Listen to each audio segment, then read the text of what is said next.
네, 안녕하세요. 우리 전산회계 1급 108회차 실문풀이 시작하도록 하겠습니다.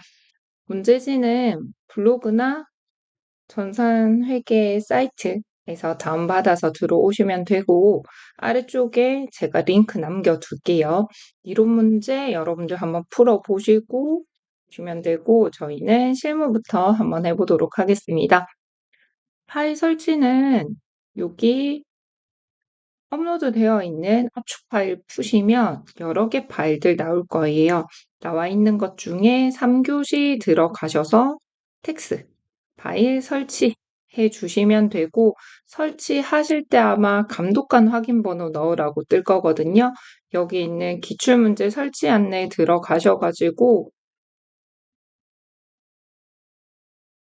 전산회계 1급 감독관 확인 번호 넣어주시면 되겠습니다. 자, 그러면 아마 이렇게 고성상사라는 회사가 설치가 되어서 나올 겁니다. 저희는 1번부터 문제풀이 한번 시작해 보겠습니다. 1번 문제. 1번 문제 여러분들 문제 푸실 때 여기 있는 기초정보관리나 왼쪽 아래 있는 전기분 재무제표에서 푸는 10점에 해당하는 거라고 했었어요. 그래서 1번은 10점에 해당하는 거 여러분들 무조건 맞춰주셔야 되는 거. 나는 회계적인 지식이 깊지 않아도 충분히 푸실 수 있는 문제입니다. 1번. 친절하게 거래처 등록 메뉴를 이용해서 신규 거래처를 등록하라고 했습니다. 라고 하시면 되죠. 거래처 등록 메뉴 들어가셔가지고 신규 거래처 코드 3000번 해서 나우전자 쭉 나와 있는 거 넣어주도록 하겠습니다. 두 번째, 친절하게 계정 과목 및 적요 등록이라는 메뉴 들어가서 하세요 라고 되어 있습니다. 그러면 들어가서 찾아서 보시면 되겠죠. 3번, 전기분 재무제표 작성할 때 기업의 단기 차입금을 신한은행에 장기 차입금으로 잘못 분류하였다라고 했는데 지금 1번 문제에서 여러분들 조금 헷갈리실 수 있으면 3번이 시간이 조금 걸리실 수 있어요. 어떤 거냐면 먼저 전기분 재무상태표 가셔서 수정을 해 주셔야 하고요. 그러고 거래처별 초기 2월 들어가셔서 수정하셔야 되는 부분이 있어요. 두 개 메뉴를 들어가야 해서 시간이 조금 걸릴 수 있는데 제가 천천히 설명드리겠습니다. 자, 1번 문제는 어렵지 않습니다. 거래처 등록 메뉴 바로 들어가 볼게요. 기초정보관리에 두 번째 있는 거래처 등록 들어가시면 이렇게 거래처 등록 메뉴 쭉 뜹니다. 여러분들 일반 거래처가 있고 두 번째 보시면 금융기관, 세 번째 보시면 신용카드가 있습니다. 저희는 요거 일반 거래처에다가 거래처 코드 아래쪽에 여러분들 아무데나 3000번에서 넣어주시면 되는 내용입니다. 주, 나오전자. 다른 말 없죠? 유형 동시라고 되어 있어요. 그대로 입력할게요. 사업자 등록번호 10881135795 넣어줬고 대표자 김나우, 확대 제조, 종목 전자제품. 이 시험 칠 때 우편번호에서 뭐 도로명 찾느라 시간이 좀 걸리고 불편하다 보니 저희는 우편번호 입력 생략해도 무방함이라고 되어 있습니다. 그래서 그냥 주소지 서울특별시 서초구 명달로 104 서초동이라고 넣어주시면 되겠습니다. 그리고 이곳에서 여러분들 조금 헷갈리실 수 있는 부분, 이게 가끔 은행 넣으라고 하거나 카드 넣으라고 나오는 경우 있어요. 은행 코드는 일반 거래처에서 입력하셔도 등록이 되지 않습니다. 우리 금융기관에 들어가는 코드 번호, 신용카드에 들어가는 코드 번호가 분리되어 있거든요. 따로 나뉘어져 있어서 그래서 문제에서 제시되어 있는 걸 내가 별 판단 없이 일반 거래처에 냅다 넣었는데 안 뜬다 라고 하면 왜 그렇지? 라고 보시고 은행이거나 카드거나 확인하시고 넣으시면 됩니다. 저희는 별 문제 없이 그냥 나우전자 일반 거래처에다가 입력해 주시면 되는 문제였어요. 두 번째 문제 가겠습니다. 두 번째, 계정 과목 및 정교 등록 가서 들어가 보겠습니다. 기초정보 관리의 세 번째, 계정 과목 및 정교 등록되어 있고, 문제는 퇴직금 운용 자산 되어 있어요.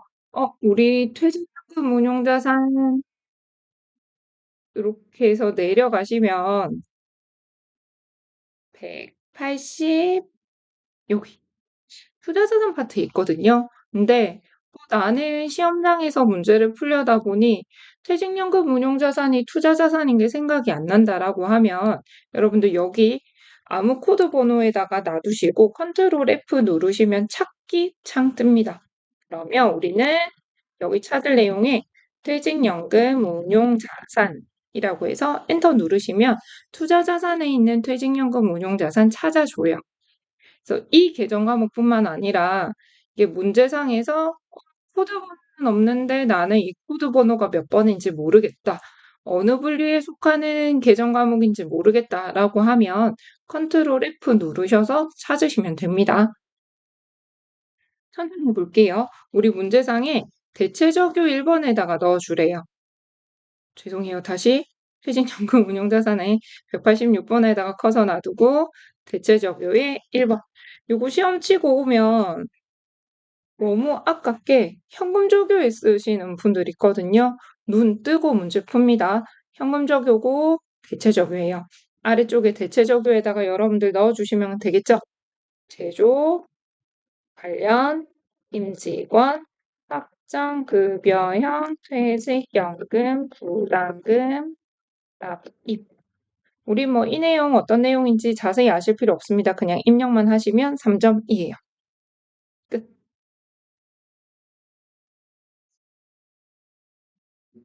다음 문제 가겠습니다. 문제상에서 3번 정기분 재무제표 작성할 때 기업은행에 단기차입금 2천만 원을 장기차입금으로 넣었다랍니다. 그러면 먼저 전기분 재무상태표 한번 들어가 보겠습니다. 전기분 재무상태표 들어가셔서 첫 번째 차입금부터 찾아볼게요. 이쪽에 보시면 부채, 자본 파트에 장기차입금이라고 되어 있어요. 이거 잘못했다라는 거잖아요. 장기차입금 0원 만들어주겠습니다. 그리고 아래쪽에다가 그냥 넣어주시면 돼요. 우리는 아이고, 단기차입금 2천만 원. 그러면 빨간색으로 방금 떴었던 대차 차익 사라지고 단기 차입금에 2천만 원 들어가 있는 거 확인하실 수 있습니다. 우리 나는 이렇게 영원으로 떠 있는 게 보기 싫다라고 하면 F5번 누르셔서 장기 차입금 그냥 삭제하셔도 돼요. 근데 지금 보시면 뒤쪽에 있는 거래처별 초기 2월에 장기 차입금이 입력이 되어 있거든. 그러니까 지금 그것도 같이 삭제해버린디라고 떠요. 지워도 되는 내용이잖아요. 지울게. 라고 해서 지우시면 됩니다. 아니면 조금 전에 보셨던 것처럼 그냥 장기 차입금 제로 0원으로 입력해 두셔도 괜찮아요.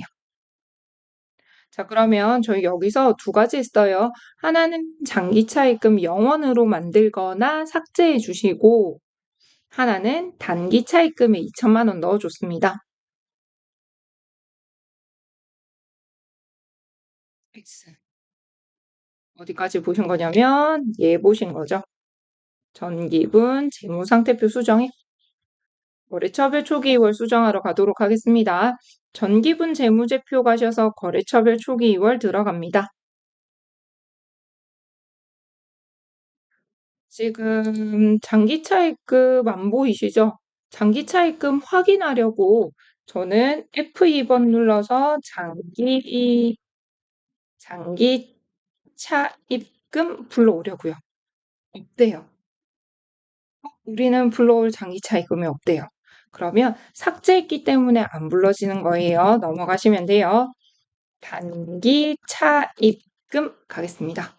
그랬더니 저희는 계정 과목에 금액 2천만 원 들어와 있어. 근데 이거 어디 건지 몰라 라고 해서 거래처별 초기 2월에 거래처가 들어와 있지 않습니다. 그래서 혹시 영원으로 만들고 오셨다. 나는 안 지웠다. 라고 하시면 여기에 장기 차입금 뜰 거예요. 뜨면 여기서는 그냥 영원으로 만들어 주시면 됩니다. 단기 차입금 어디 건지 넣어 주겠습니다. 단기 차입금은 여러분 기업은행이래요. 기업은행 2천. 지금 거래처별 초기 2월 메뉴에서는 제가 F2번 계속 눌러서 참조 띄워서 넣었거든요. 여기서는 우리 일반 전표나 메인 매출 전표 계정 과목 넣으실 때처럼 뭐 계정 과목 2글자, 3글자 정도 넣었다라고 해서 뜨지 않아요. 그래서 거래처별 초기 2월 메뉴에서는 여러분들 F2번 여기서도 찾으실 때 F2번 여기서도 찾으실 때 F2번 누르셔서 찾으시면 됩니다. 그러면 단기 차입금의 거래처는 기업은행이야 라고 해서 저희가 다 넣어줬고 시키는 거 다 했어요. 2가지 메뉴 들어와서 우리 문제가 보통은 이게 한 문제에 하나의 메뉴 들어가게 되어 있고 원손 문제 풀 때 정도 여러 개 들어가라 라고 나오는데 이 문제는 2가지 여러분들 수정해 주셔야 되는 문제였어요.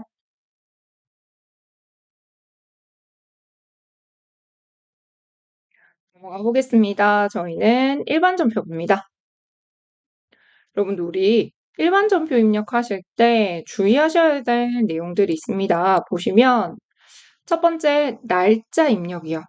나 아무리 잘 입력했다라고 하는데 다른 날짜에 넣으시면 채점에 반영되지 않습니다. 그래서 날짜 확인하시고 문제 푸시고 두 번째 채권 채무 계정은 거래처를 입력해 주셔야 합니다. 우리 시험은 나머지 계정들은 거래처 안 넣어도 돼요라고 되어 있지만 채권 채무 계정은 거래처를 넣어야 한다라고 되어 있어요.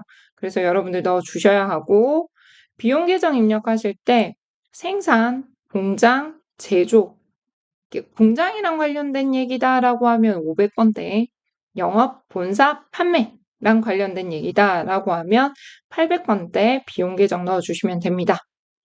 적용 전체적으로는 생략하게 되어 있지만 우리가 적용 8번 넣어줘야 되는 건들이 가끔 있거든요. 걔들은 나올 때 제가 설명드리도록 할게요. 자, 그러면 저희는 일반 전표 입력 문제 한번 풀어보도록 하겠습니다. 1번 보이시나요? 8월 1일 미국은행으로부터 2022년 10월 31일에 차입한 외화장기 차입금 중에 3만 달러를 상환하기 위해서 계좌에서 3,900만 원을 이체해서 지급하였다라고 되어 있습니다. 환율. 우리가 돈 빌리던 날 환율이 나와 있고 돈 빌리고 난 다음에 10월 31일에 외화니까 환산했었을 거예요. 환산했으니까 1250원 환율 적용해서 3만 달러가 장부상에는 반영이 되어 있을 거예요. 그래서 저희가 지금 여러분들이 신경 쓰셔서 문제 푸셔야 되는 환율은 1250원, 장부상에는 1250원 만들어져 있을 거고 지금 너랑 나랑 거래하는 건 1300원. 그래서 요거 2가지 보셔야 합니다. 자, 그러면 거래 내용 한번 보도록 하겠습니다. 저는 뭐 줬냐면 보통 예금에서 3,900만 원을 지급했다라고 합니다. 왜 준 거냐면 외화장기 차입금 갚으려고요. 아, 나 외화장기 차입금 있구나. 외화장기 차입금 채무 계정입니다. 그러니까 은행 계정 써주셔야 되겠죠. 거래처 계정, 미국은행. 그럼 내장부상의 외화장기 차입금 얼마라고 되어 있었냐고 요 금액인 거죠. 1250원에 3만 달러 하셔서 저희 장부상에는 3,750만 원이라고 되어 있었을 거예요. 그럼 저는 3,750만 원짜리를 빚이 있는데 오늘 환율이 1,300원이 돼서 더 비싸게 갚았습니다. 그럼 제가 억울하겠죠. 그때 왜 환 억울해요. 차손이라는 계정 가져와서 쓰실 수 있습니다. 얼마 억울해요? 150만 원 억울하시죠?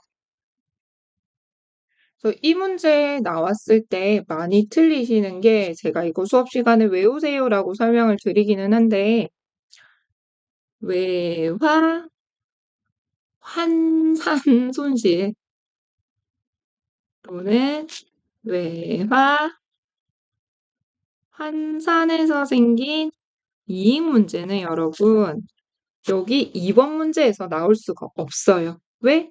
12월 31일이라서 내가 외화를 가지고 있는데, 그거 12월 31일의 환율로 우리 장부상에 반영을 해주는 환산하고 있는 문제거든요. 그래서 우리 시험에 나오면 5번 문제 나올 겁니다. 실무 5번 문제에서 나올 수 있는 계정 과목이 외화 환산 손실, 외화 환산이 뭔가 환산했다. 12월 31일이라서 라고 생각해 주시면 되고 저희 지금 문제는 기중이잖아요. 기중에 외화 거래를 종료, 끝하고 계신 중이라서 외환차손이나 지금 보신 또는 뭐 내가 억울하지 않다라고 되려면 외환차익 되어야 되겠죠.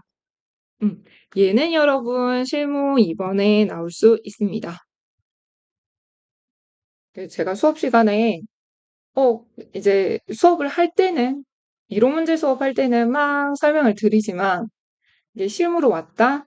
그러면 실무 2번 문제에서 일반 전표 문제에서 여러분들 푸실 때는 네, 외환 자손, 외환 차익 뭔가 거래가 종료돼서 끝난 거예요. 끝난 거니까 나는 여기서는 외환차손, 외환차익을 써야 되고 이게 헷갈리시면 나는 안 헷갈린다라고 하면 여러분들 지금 머릿속에 들어가 있는 대로 쓰시면 되고 실무 5번 문제 푸는데 외화를 뭔가 환산하고 있네 라고 하면 외화 환산 손실, 외화 환산 이익이라는 계정 과목 가져와서 실무 5번일 때 쓰시면 됩니다. 다음 가볼게요. 2번. 금융기관으로부터 매출거래처인 모모가방이 발행한 5천만 원이 부도 처리되었다라는 통보를 받았다라고 합니다. 저 받을 어음이 있었는데 못 받게 됐어요 라고 할 때 처리하시는 내용. 제가 받을 돈이 있었거든요. 받을 어음. 채권 계정입니다. 제가 할 때 별로 안 놀라셔도 됩니다. 뭐 이런 것 때문에 네, 모모 가방 5천 거래처 쓰셔야 돼요. 근데 지금 대손이 확정된 게 아니에요. 대손이 확정됐으면 대손상각비, 대손충당금 뭐 가져와서 쓰셔야 되겠지만 지금은 단순히 부도 처리만 됐다라는 거니까 이 어음이 부도 처리가 한 번 팅 해서 돌아온 어음이야라고 해서 제가 구분해 두려고 하는 내용인 거거든요. 그래서 저희는 부도어음과 수표라는 계정 과목이 있습니다. 이거 계정 과목 모르면 푸실 수 없겠죠. 그래서 기억해 두셔야 합니다. 부도어음과 수표, 얘도 결국은 모모 가방한테 돈 내나 하러 갈 거잖아요. 그래서 거래처 쓰셔야 합니다. 부도어음과 수표. 이번 문제가 생각보다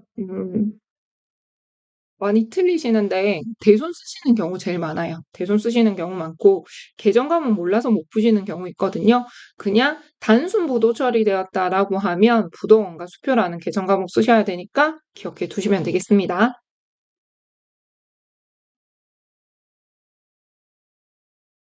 3번 넘어가 보겠습니다. 임시주총에서 6월 29일에 결의하고 미지급한 중간배당금 1,000만 원에 대해서 원천징수세액 154만 원 제외한 나머지를 지금 지급하겠다랍니다. 그러면 저희가 6월 29일에 결의하던 날 장부상에 뭐라고 잡아뒀을 거냐면 저희 아마 이거 입력되어 있을걸요. 한 번만 열어볼게요. 일반 전표의 6월 29일에 이익여금에서 돈 빼서 배당금 줄 거야 라고 해서 미지급 배당금이 잡혀 있어요, 대면에. 나중에 내가 이건 배당금 줄 거야 라고 해서 잡혀 있는 내용이고, 자, 그러면 저희는 지금 뭐냐면, 그 미지급 배당금이라고 잡혀 있는 1,000만 원을 지금 돈 지급해 주겠다라는 내용입니다. 다 주면 참 좋을 텐데, 네. 세금 떼고요. 원천징수하고 나머지만 주겠답니다. 여기서도 여러분들 계정 과목 많이 틀리시는데 우리가 원천징수해서 가지고 있다가 나중에 세금을 내줄 거예요. 라고 하면 저희가 잠깐 돈 떼서 가지고 있다가 나중에 내가 내줄게 라고 하는 건 저희도 부채입니다. 154만 원 저희가 낼름 먹는 게 아니라 야 내가 너에게 배당금을 빼면 846만 원인가요?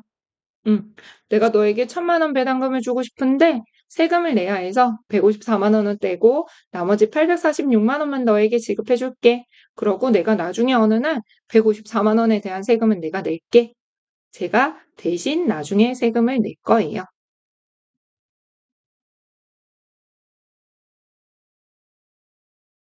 8월 31일입니다. 제품의 제조 공장에서 사용할 기계 장치를 무상으로 받았습니다. 우리 1번 공짜로 무상으로 취득하시게 돼도 장부상에 기재 인식하셔야 합니다. 그래서 저는 나 기계 장치가 생겼어. 얼마 주고 샀다가 아니라 저희는 오늘 무상으로 받은 거잖아요. 그러면 얼마로 받았는데 라는 거 저희 친절하게 문제가 하나밖에 안 나와 있어요. 그래 어쩔 수 없이 550만 원 쓰셔야 되겠죠. 저희는 유형 자산의 무상 취득의 경우에는 공짜로 받게 되면 공정 가치로 인식합니다. 근데 얘도 여러분들 공정 가치로 인식을 한다 그래서 550만 원 썼는데 돈 주고 샀다, 현금 주고 샀다, 뭐 보통 예금에서 돈 줬다, 돈 안 줬다, 미지급금이다라고 보실 내용이 없어요. 무상으로 받은 거거든요. 얘도 계정 과목 기억 공짜로 받으시게 되면 자산 수증 이익이라는 계정 과목 쓰시게 됩니다. 이 문제도 마찬가지 계정 과목 몰라서 많이 틀리셔요. 자, 지금 위쪽에서부터 얘도 아까 계정 과목 몰라서 틀려요 라고 말씀드렸었고 얘는 헷갈려서 많이 틀리시는 내용이고 얘도 계정 과목 기억이 안 나서 잘 틀리고 오시거든요. 그래서 무상 취득이면 자산 수증 이익이구나 라는 거 꼭 기억하셨다가 문제 푸실 때 그러면 빨리 쓰실 수 있겠죠. 그리고 혹시 문제 푸시는데 생각이 안 나는 거예요. 그러면 공짜로 받았으니까 뭐든 이익일 것 같아. 우리 시험은 실무랑 같이 보시잖아요. 그래서 이익 두 글자 넣어가지고 계정 과목 나오는 거 보시다 보면 이거였던 것 같다라는 것 정도는 우리가 공부했으면 떠오르겠지? 그거 쓰시면 됩니다. 5번 넘어가 보겠습니다. 5번. 단기 목적으로 주권 상장법인인 대우전자의 주식 2,000주를 한 주당 2,000원에 취득했습니다. 얼마 주고 샀다. 2,000원 주고 샀다. 액면에 적힌 거 중요하지 않다. 우리는 2,000원 주고 샀디. 근데 증권거래 수수료 10,000원을 포함한 대금 모두를 보통예금 계좌에서 지급했다랍니다. 여러분들 요거 꼭 기억하실 거. 단기매매 증권은요, 여러분, 수수료 비용, 여러분들이 전산회계 시험 보시면서 발생하는 부대비용이라고 우리가 일컫는 자산을 취득하시게 되면서 발생하는 부대비용은 모두 취득원가에 포함이 돼요. 근데 지금 보시는 단기 매매 증권의 수수료 비용은 별도로 처리합니다. 별도 처리. 별도 처리한다라는 게 단기 매매 증권을 취득했어라고 처리를 하시고 수수료 비용 발생한 거 여기 취득원가에 포함시키지 않고 수수료 비용이라고 따로 쓰실 거예요. 거기다가 저희가 비용 계정 보실 때 5 아니면 8이요 맞거든요.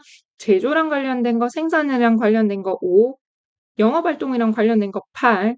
근데 지금은요, 여러분, 단기 매매 조건은 우리 회사가 하는 주된 영업활동이랑 관련된 일은 아니에요. 그래서 수수료 비용 나중에 계정 과목에서 보실 때 900번대 영업 외비용에 해당하는 수수료 비용이 있습니다. 984인 것까지 안 외우셔도 돼요. 아, 영업 외비용에 해당하는 900번대구나 라는 것만 기억하시고 문제 푸시면 됩니다. 그러면 저도 나머지 넣어볼게요. 2,000주 2,000원짜리니까 400만 원? 수수료 비용 만 원? 다 보통예금에서 401만 원.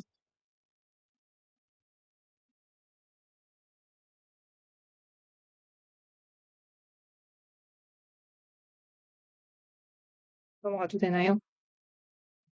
자, 마지막 보겠습니다. 6번. 다원의 외상매출금 400만 원 중 100만 원은 현금 받고 나머지는 다원이 발행한 어음을 받았다라고 합니다. 이런 거래 잘 있죠? 입력해 볼게요. 외상매출금 400. 공개장입니다. 다원 400 중에 100은 현금 받겠습니다. 자변의 현금 100. 나머지는 어음으로 받았다랍니다. 내가 돈 받을 어음 채권 계정이죠. 다원 나머지 300 이렇게 넣어주시면 되겠습니다. 자, 저희 일반전표에 입력하셔야 되는 내용들 회계 처리 쭉 해보셨고 저랑 같이 입력하시면서 확인하겠습니다. 일반전표 입력 들어갑니다. 들어가셔서 제가 첫 번째 주의하실 거 날짜 주의하자라고 했잖아요. 8월 1일 차변에 넣어줄게요. 외화 장기 차입금 거래처 미국 은행 얼마? 3,750만 원. 여전히 차변 외환 차손 150만 원. 대변액 보통예금 3,900만 원. 나는 계정 과목이 기억난다 라고 하면 그 계정 과목 코드 넣으셔서 빨리 쓰시면 되고 아니면 그냥 저처럼 두 글자 세 글자 넣으셔가지고 입력하셔도 돼요. 됐죠? 확인 넘어가겠습니다. 12일 날입니다. 8월 날짜 바꿀게요. 12일. 차변에 저희 방금 부도원가 수표 거래처 어디 모모 가방 얼마 전 대변에 받으러온 어디 모모 가방에 5천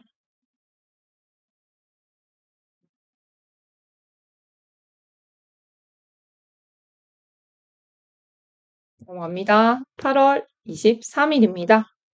차변에 미지급 배당금 1,000만 원. 대변에 보통예금에서 주기로 하셨죠? 얼마? 846만 원. 요거 나는 빼기 하기 귀찮다라고 하시면 예수금 먼저 넣으시면 나머지 잔액 보통예금에 들어올 거예요. 저희 예수금은 얼마인지 나와 있었으니까 예수금 154만 원. 저는 아까 이미 계산기로 해서 846만 원인 거 찾았었는데 나는 냅다 빨리 입력하고 싶다라고 하면 여러분들 예소금 먼저 넣고 보통예금 나머지 잔액까지 보시면 됩니다.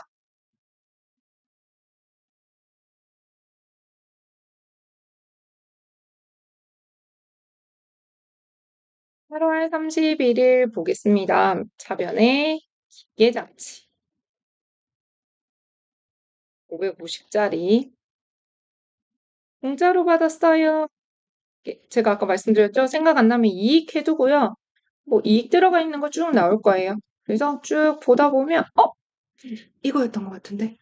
라는 거 가져와서 쓰시면 돼요. 자산 수증이익 550만 원.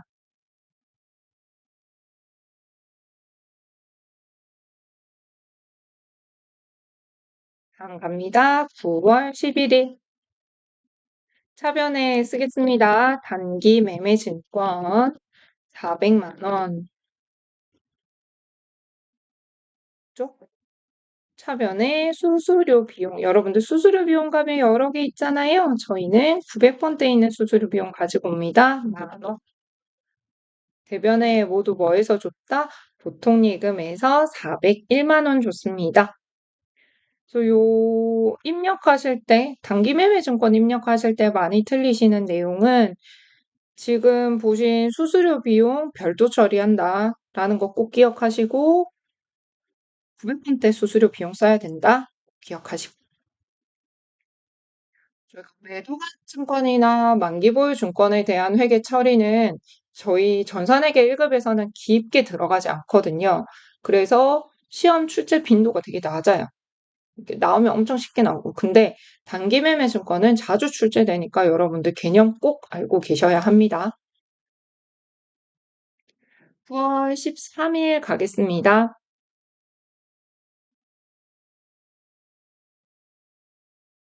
사변에 현금 100. 저는 대변부터 써볼래요. 외상, 매출금, 거래처, 다원.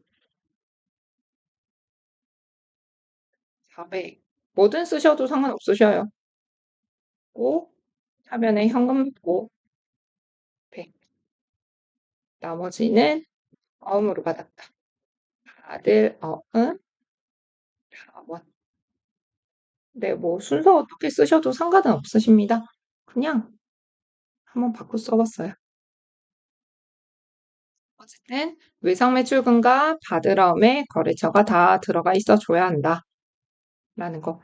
이게 분계 틀리면 아예 점수 안 들어가요. 점수가 반영이 안 되고 이게 거래처 누락되는 거 뭐 1점씩 감점이다라고 하기는 하거든요. 그래도 여러분 채권 채무 계정 입력하실 때 이렇게 딱 입력하고 나서 확인 한번 하고 거래처 다 들어갔네? 오케이 넘어가자. 라고 해서 넘어가시는 게 1, 2점 때문에 떨어지면 정말 억울하단 말이에요. 그래서 여기까지 되셨으면 저희 메인 매출 전표 문제는 다음 시간에 이어서 가도록 하겠습니다.